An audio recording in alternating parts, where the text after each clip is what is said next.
Oui. Voilà. Ok, dober večer.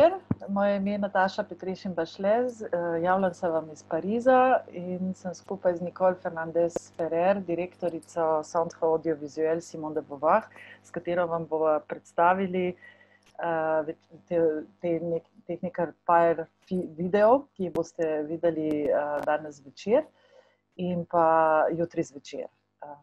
Bonsoir, bonjour Nicole. Bonjour Natacha. Merci d'avoir accepté cette invitation pour présenter quelques vidéos du festival qui fait le focus sur Delphine Seyrig, comme tu sais, à Ljubljana. Je te laisse peut-être dire 2-3 mots sur qui tu es et qu'est-ce que tu fais avec le centre. Alors, merci de cette invitation et merci surtout à nos amis de Ljubljana qu'on ne peut pas rejoindre en vrai, c'est bien dommage, mais on va essayer donc de pallier par l'intermédiaire d'Internet. Donc en fait, je dirige le Centre audiovisuel Simone de Beauvoir depuis 17 ans maintenant et j'y ai travaillé à l'ouverture en 1982, donc c'est une histoire assez longue d'un centre d'archives audiovisuelles donc de films féministes et LGBT. Créé par Delphine Seyrig, dont on va parler beaucoup maintenant, par Carole Roussopoulos, donc pionnière de la vidéo, et par Ioana Wider. Donc c'est un centre qui a plusieurs activités autour des archives, à la fois d'ateliers scolaires, mais aussi de travail en prison, de travail avec des artistes, et qui s'est lancé grâce à Natacha Petrešin et Giovanna Zapperi dans un projet très ambitieux qui a abouti de 2 expositions autour de Delphine Seyrig et des collectifs vidéo des années 70-80, ce qui nous amène aujourd'hui à en parler. Merci beaucoup Nicole et on va commencer tout de suite à dire sur cette sélection peut-être de cette soirée qui emporte en fait 4 vidéos faites d'une part Carole Roussopoulos et Delphine Seyrig, donc 2 des 3 protagonistes pionnières de ce que tu viens de dire de ce centre, toujours très active et évidemment très important, encore plus que jamais. Je dirais. Et parmi ces 4 vidéos qu'on a choisies,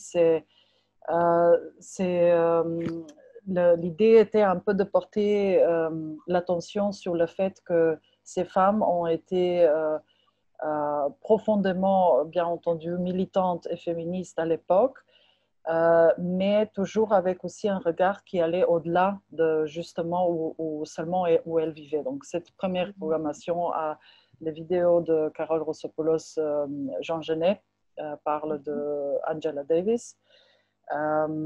Est-ce que c'était une vidéo que tu as connue à l'époque quand tu as commencé à travailler? Est-ce que tu peux partager? Oui, je l'ai même connue avant de travailler en fait au centre en 82, puisqu'il y a eu des grandes luttes en France pour la libération d'Angela Davis qui avait été arrêtée. Je l'ai connue quelques années, la vidéo, je l'ai connue quelques années après, mais par exemple, j'ai été dans des manifestations de soutien pour la libération d'Angela Davis, qui était en France, puisqu'elle était soutenue par des partis de gauche, notamment le Parti communiste dont elle faisait partie aux États-Unis.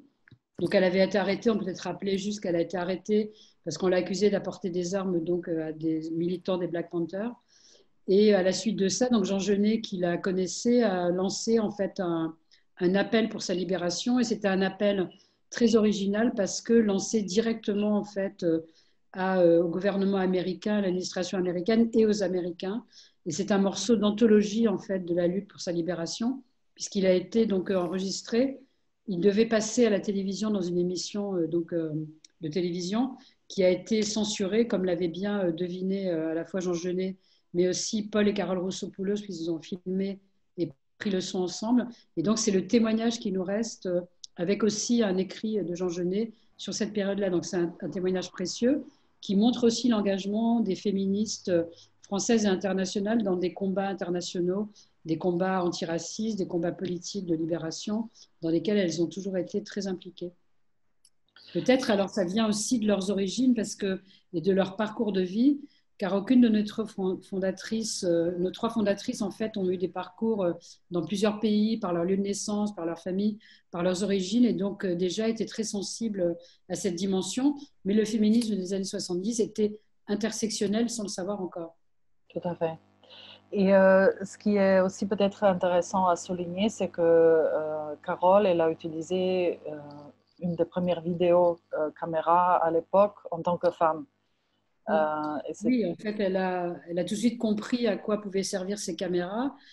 Ces caméras donc, qui n'avaient pas d'histoire au niveau technique, mais pas d'histoire non plus au niveau de l'apprentissage, parce qu'il n'y avait pas d'école de vidéo, il y avait des écoles de cinéma majoritairement tenues par des hommes. Et là, il y avait une opportunité aussi bien pour les féministes que justement pour les Black Panthers qu'on a évoqués, les Palestiniens, mais aussi les artistes, de s'emparer de ces machines qui étaient plus légères, qui coûtaient moins cher, et de documenter des luttes ou leur travail artistique. Et Carole a fait partie donc, de ces pionnières. Carole Rousseau-Poulos, qui est suisse d'origine, mais qui travaillait en France. Et donc, c'est ça en fait qui les a liées, ces femmes, puisque Delphine et Johanna Widers sont venues ainsi chez Carole pour apprendre à faire la vidéo. Et c'est ensuite qu'elles se sont lancées en collaboration, mais on dira ça plus tard pour l'autre soirée de projection. Mais en liaison directe avec ce que tu viens de dire sur le film de Carole, c'est évidemment la vidéo qui suit, Inès, de nouveau une histoire d'une prisonnière brésilienne qui a été, à cause aussi de sa revendication politique communiste, a été emprisonnée et torturée pendant plus que 2 ou 3 mois.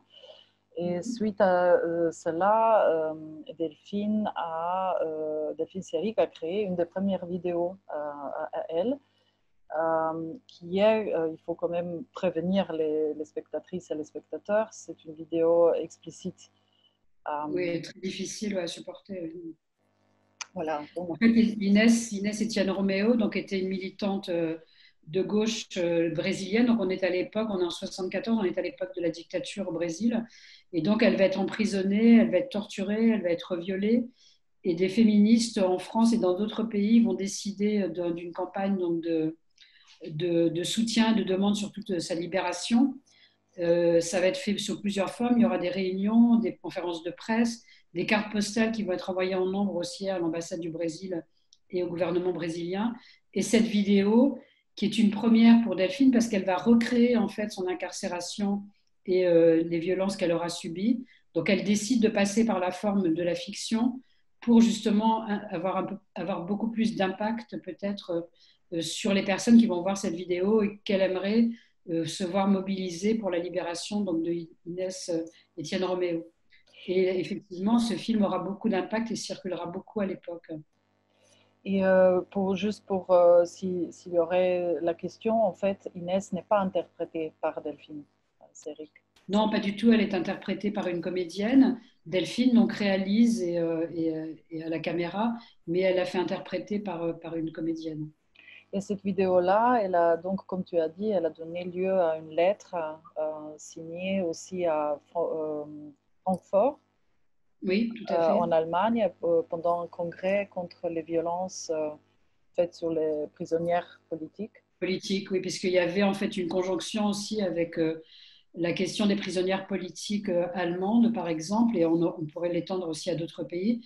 Mais en tout cas, ces événements qui se produisent à la même époque vont voir se mobiliser un grand nombre de militantes féministes des deux côtés de la frontière et au-delà, puisque là, on est au Brésil. Et je dois dire que Delphine Seyrig, c'était vraiment une première qu'elle réalise ce type de document et qui a une grande influence et qui maintenant sert aussi, puisque Inès Etienne Roméo en fait est décédée il y a quelques années au Brésil. Ça sert justement à avoir la mémoire de ce qui s'est passé à cette époque-là et à rendre hommage à ces femmes. Et après cette vidéo, on montre la vidéo surnommée Trois Marias, Oui, qui trois est de Portugaises. nouveau Trois Portugaises, Mhm. qui aussi, de nouveau, a une histoire ancrée dans un événement politique portugais, en Portugal.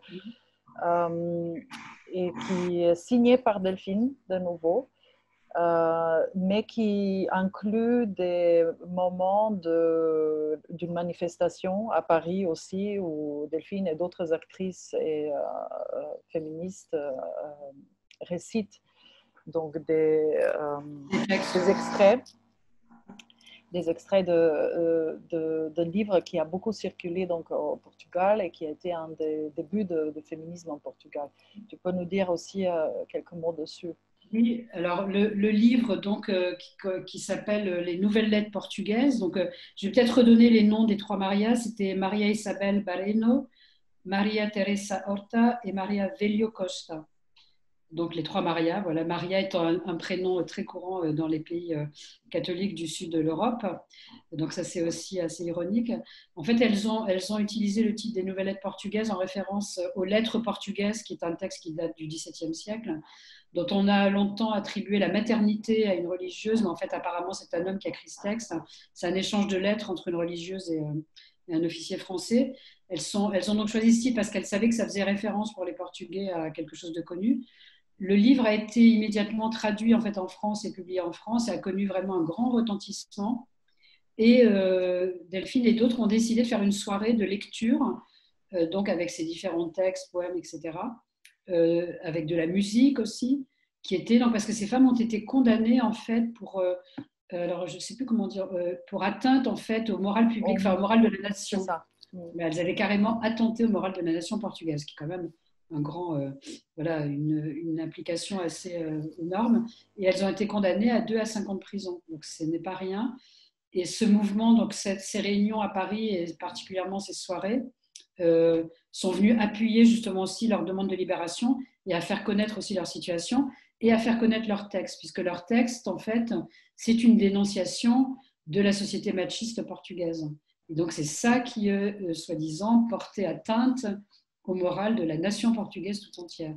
Donc on voit que ça a un impact en fait très fort sur une société portugaise. Donc on est 1 an avant la révolution, ce qu'on appelait la révolution des œillets au Portugal, et donc on est dans une atmosphère très conservatrice, une société qui est très bloquée sur la famille, sur des valeurs très patriotiques, et on sait que voilà, le Portugal vit sous une dictature depuis des années.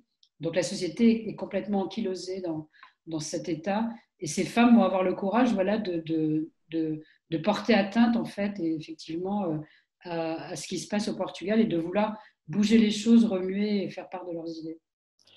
Et si on revient à ce qui était aussi un peu notre projet avec Giovanna Zapperi, c'était en fait de montrer à quel point les images, surtout de la vidéo, ont été importantes dans la formation de la pensée féministe.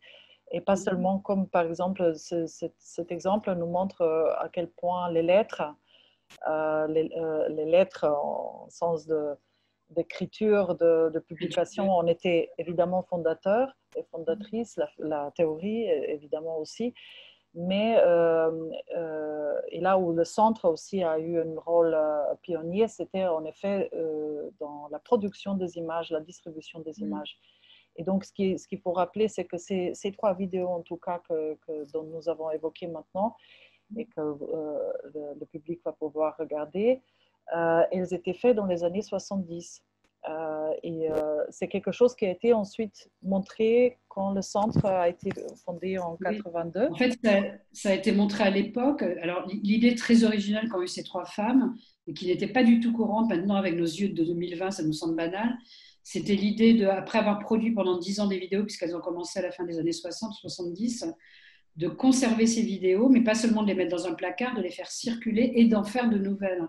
Donc en fait, c'est un mouvement qui ne s'arrête pas. Elles ont compris aussi la force qu'avait la vidéo. Elles disaient elles-mêmes qu'elles se raconteraient grâce à la vidéo et non pas à la télévision, qui était voilà, un média qui était plutôt la voix de l'État et la voix de son maître. Donc elles vont choisir la vidéo comme arme en fait de lutte, mais aussi comme c'est aussi un outil artistique, c'est-à-dire qu'elles s'emparent aussi d'une forme d'écriture cinématographique ou vidéographique qui est nouvelle, où elles vont laisser beaucoup de temps aux personnes pour s'exprimer. Ce ne sera pas coupé.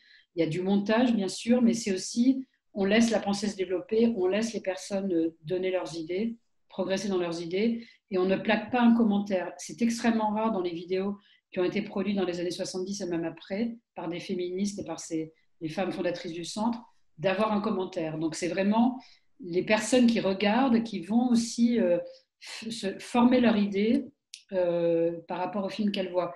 Et à l'époque aussi, ces vidéos, elles étaient souvent accompagnées en fait, soit des personnes qui les avaient faites, soit d'autres. Ce qu'on essaie de continuer nous maintenant, même si c'est pas nous qui les avons faites, on continue donc à les documenter en réel auprès des personnes pour aussi enfin, soit alimentées sur le contexte historique, sur pourquoi elles ont été faites, comment elles ont circulé, etc.